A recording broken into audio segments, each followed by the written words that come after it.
కొంతమందికి కింద కూర్చుంటే కొద్దిసేపటికే కాళ్ళు తిమ్మిర్లు పడుతుంటాయి. తల కింద చేయి పెట్టుకుని పడుకున్న సమయాల్లో కూడా చేతుల్లో తిమ్మిర్లు కనిపిస్తూ ఉంటాయి. ఇలా జరగడానికి ముఖ్య కారణం రక్త సరఫరాలో అడ్డంకులు ఏర్పడమే. తిమ్మిర్లు అప్పుడప్పుడు వస్తే పెద్దగా పట్టించుకోవాల్సిన అవసరం లేదు, కానీ తరచూ వస్తే మాత్రం ఖచ్చితంగా వాటిని సీరియస్ గా తీసుకోవాలి. ముఖ్యంగా మద్యం తాగేవారు, షుగర్ వ్యాధితో ఉన్నవారు మాత్రం ఈ సమస్యను ఎక్కువగా ఎదుర్కొంటారు. చాలా మందికి తెలియని విషయం ఏంటంటే చేతులు, కాళ్లలో తరచూ తిమ్మిర్లు రావడం అనేది విటమిన్ B12 లోపానికి ఒక సంకేతం. మన శరీరం సక్రమంగా పనిచేయడానికి విటమిన్ B12 చాలా అవసరం. ఎర్ర రక్త కణాలు తయారీలో, నాడీ వ్యవస్థ పనితీరులో, శరీర ఎదుగుదలకు విటమిన్ B12 కీలక పాత్ర పోషిస్తుంది. ఇది లోపిస్తే శరీరంలో ఎర్ర రక్త కణాల సంఖ్య కూడా తగ్గిపోతుంది. అంతేకాకుండా అవయవాలకు ఆక్సిజన్ సరఫరా కాదు, దీనివల్లే తిమ్మిర్లు వస్తూ ఉంటాయి.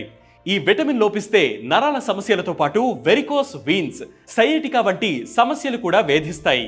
కాబట్టి తిమ్మిర్లు అధికంగా పడుతున్నా, అరచేతులు, అరికాళ్లలో సూదులు గుచ్చుతున్నట్లు అనిపిస్తుంటే విటమిన్ B12 లోపం ఉందేమో అని చెక్ చేసుకోవడం మంచిది.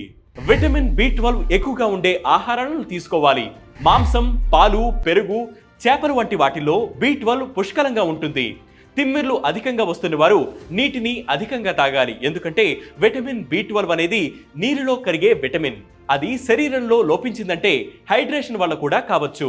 కాబట్టి వీటిని అధికంగా తీసుకుంటూ చేతులు, కాళ్లకు కొబ్బరి నూనెతో మర్దన చేసుకుంటూ ఉండాలి.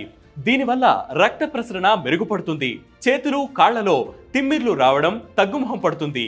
విటమిన్ B12 సప్లిమెంట్స్ కూడా మార్కెట్లో దొరుకుతాయి, కానీ వాటిని తీసుకునే ముందు తప్పకుండా వైద్యులను సంప్రదించి వారి సూచనలు తీసుకోవాలి. ఇలాంటి హెల్త్ వీడియోస్ మరియు హెల్త్ టిప్స్ కోసం వెంటనే వే2 న్యూస్ తెలుగు యూట్యూబ్ ఛానల్ ని సబ్స్క్రైబ్ చేయండి.